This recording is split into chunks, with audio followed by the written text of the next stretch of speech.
Welcome to the Home Building Hub, your essential podcast guide to building your new home.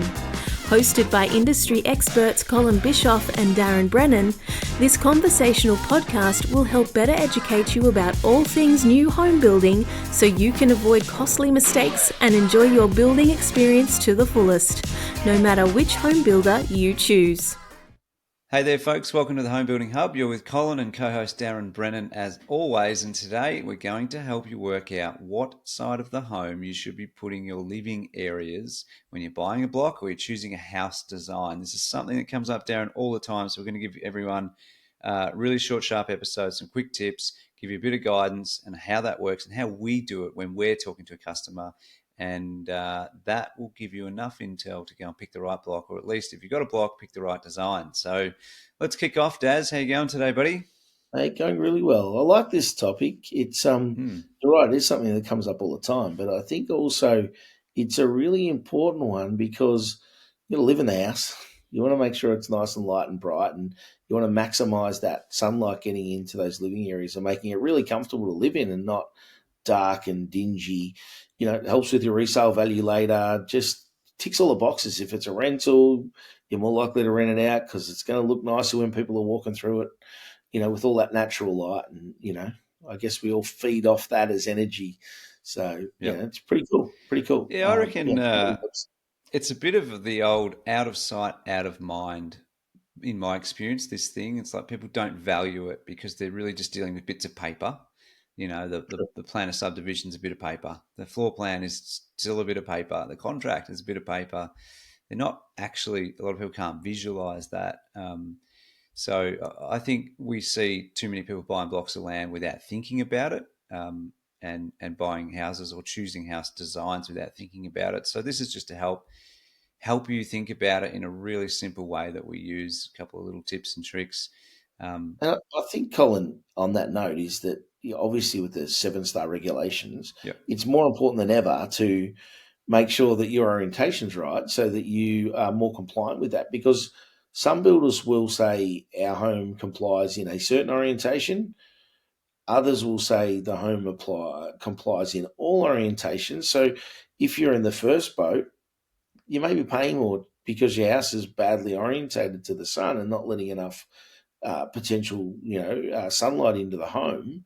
So, getting that stuff right also can save you money. So, it's really worth being aware of. Yeah, 100%. It's something that people regret later. That's what I mean. It's like out of sight, out of mind until your house is finished and you walk in, you're like, it's really dark in these living areas that you're going to spend a lot of time in. And in fairness, there are some salespeople out there, Darren, who don't understand it or don't care. That's probably the more important one. Don't care enough. They're just like, nah, well, that design fits the setbacks, but they don't care about the living stuff. And you as a client, you're not, most people don't understand how that works. So we're just going to clear it up for you today. Now, it does vary across states, Darren, which you'd mentioned in our discussion pre this episode. So absolutely. I mean, we're talking based on Victoria, but we're not saying there's a right and wrong here, right? To achieve 7-star energy, you've got to address some of the needs, but we're going to identify probably the main thing for me, Darren, I talk to clients about is how can you tell whether your living areas should be behind your garage or they should be opposite your garage? I think if you can identify that, which is what we'll teach you today, it's a really good way to get started to make sure that you've got the design that you're happy with the living areas on the side that you're happy with as well. That's probably the goal here, Daz. So do you want to kick off with, let's just start with some of the basics. Yeah, I mean, I think what you want to do is obviously identify the north point on your block, number one, right? So you want to identify what direction your block's facing. We were just funny talking before the episode that both of our homes are north facing. Yep. So, and I would say north facing, again, it is what it is, right? So starting off, it is what it is. In an ideal world, regardless of where you live, if you could have your living areas facing north, it would be the most ideal, right? But if they're not facing north, then east or west are going to be more preferred. And I say east or west, if you're in Victoria, west facing is definitely going to be more preferred. For your living areas. your living area is facing east. Yep. If you're in a much warmer climate, let's say you're in Queensland or you're up in Mildura, for example, it might well be that an east facing orientation is actually better if you can't have it north. So ideally, again, get back to having north living areas. North. Your living area is facing north is the most ideal. Yeah. Otherwise, east or west outside of that. And again, depending on where you are. But again, talk to your sales consultant at the builder you're dealing with and ask about that, because they should be able to advise you accordingly. And again, if you're not raising it, then they're not probably talking to you about it. So I guess that's the first bit. It's understanding the path that the sun takes. So the reason we want it to be north facing is the sun comes up in the east and it sets in the west. So understanding that that's the case, when the sun comes up, obviously in the morning, you're going to get more sun coming from an easterly direction, but it does run on a northern aspect. So it tends to sit more to the north, and therefore as the sun comes up, it rotates around to the north. In the winter, it's lower in the sky. In the summer, it's high in the sky. So, winter you'll get a little bit more the sunlight will be coming in slightly more, but it's not as hot as well. So again, that northern orientation is just ideal. When you're buying a block of land, you've obviously got to take into consideration the crossover where the garage is going to go. So the crossover is the bit that you drive over to get into your garage, and more often than not, they're already in place. Not always, but certainly mostly. And what you want to avoid is, if you can, having to move that. Because, again, a lot of the time you can move it. It comes at a cost, $2 or $3 to move your crossover. You've got to reinstate the gutter and stuff and put a new one in. But it's not always that you can move it. There could be a tree in the way, a fire hydrant, an electrical pit, something that the council says, no, sorry, you can't move your crossover, and now you're stuck. And it might mean that you end up with a really average orientation for the home that you really want. And average would be south-facing living areas. Or you may actually have to look at choosing a new design, looking at reversing the back of the design if that's applicable. But again, that might not really be your absolute preference of home. So it's better to hopefully get that right and understand that early days, so that when you're out there shopping, you're considering that when you're buying the block of land, you've got some idea about the home design that you want, how you want that to look. So trying to work that out. And really, Cole, you were talking earlier, is the living areas behind the garage, or is it more likely bedrooms behind the garage? And that's probably the easiest way to sort of look at it, right? Yeah. So I think that's a way to sort of kick it off. Yeah. And again, in an ideal world, north-facing living areas would be great. Would be great. Yeah, I think, Darren, it's probably the most palatable way for a client to understand when they're looking at a design. One little rule in their head that we've created is, okay, I want my living areas behind that garage. So every design I look at, if it's behind the garage, great, tick. If it's not, then A, can you flip it? Or B, move to another plan. There's always going to be plan solutions for you, unless you're on a really, really, really tight block. Sometimes that makes it harder to flip a plan at the back. But that's probably the easiest thing to do. So like Darren said, identify the north point, get yourself an engineering plan, because that will tell you where the crossover is. An engineering plan will come from a building sales consultant. It will come from the land people selling you the block, as in if you're buying from a land estate. Generally, you won't find it in a resale or a contract of sale through a real estate agent. That will just have what they call those as Section 32s. Yep. That won't have an engineering plan usually. So you need to contact the developer and find out, or just get help from a building consultant, because we have that stuff. We all do. We all have access to that information. So once you work out where that crossover is, and that tells you where your garage is, then that will tell you, okay, I want the living on the left or on the right. So like we said, we're not here to tell you what's right and what's wrong. You can choose whatever you want for your plan. But your example, Darren, we've both got north-facing houses that we're sitting in right now. And I can tell you, if you're standing at the front of my block, it's facing north, and you're looking back at my house, as in looking towards my house, if I had the living areas on the left of that block, it would be a nightmare. They would all be dark the whole day. Yep.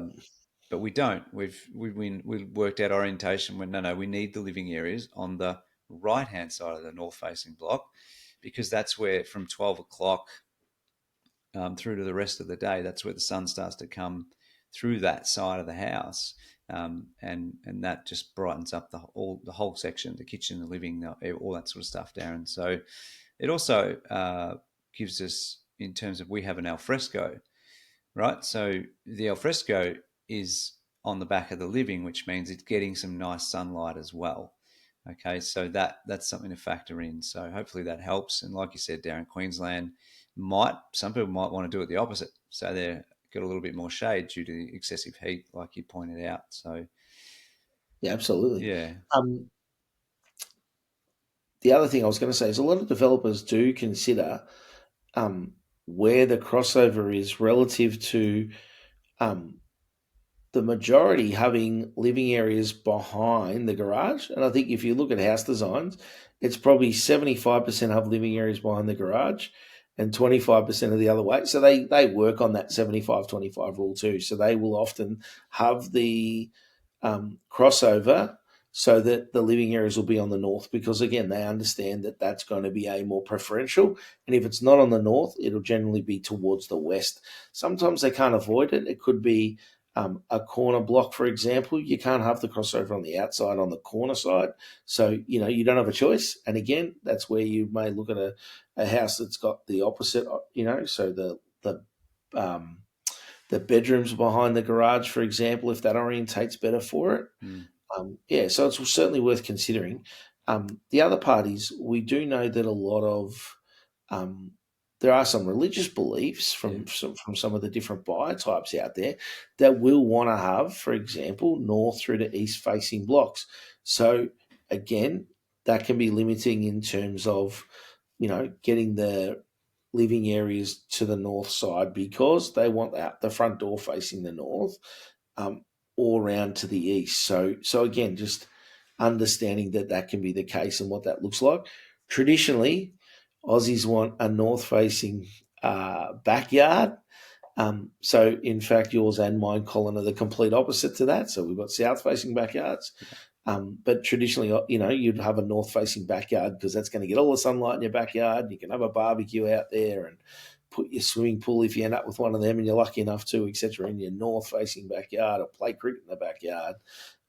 Obviously, as backyards get smaller and smaller, that comes into play also, that you don't have the old cricket pitch in the backyard. Often you walk over to the park that's just over the road in the great development you live in and do that there. So, a bit of a change up.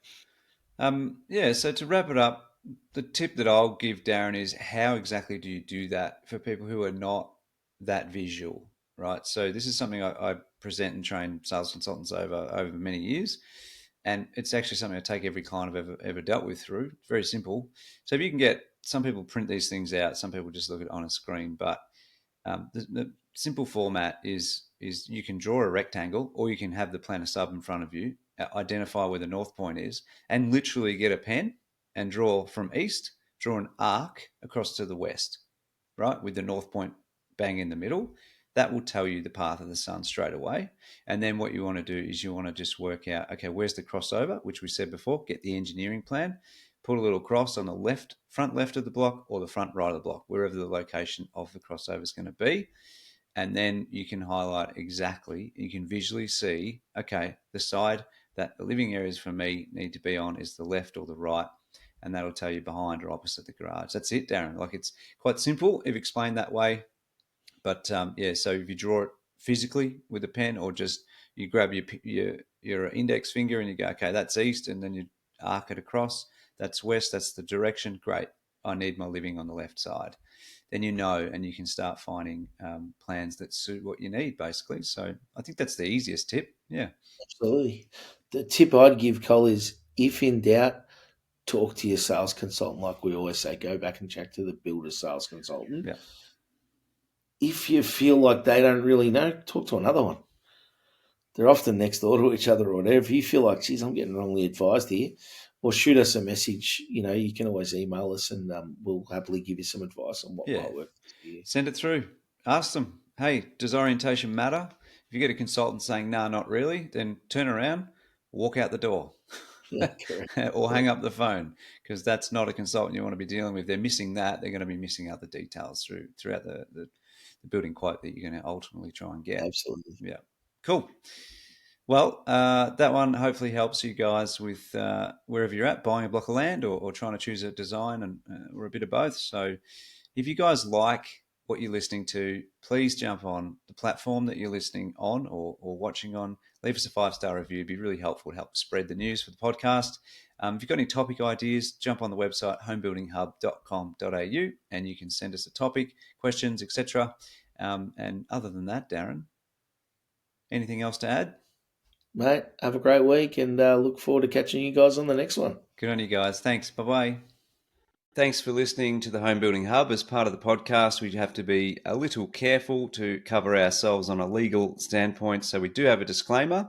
Whilst we're all about providing value to you, this podcast should not be considered legal or financial advice. It does contain general information only, and you should seek out independent professional advice on your own personal situation before you make any legal or financial decisions.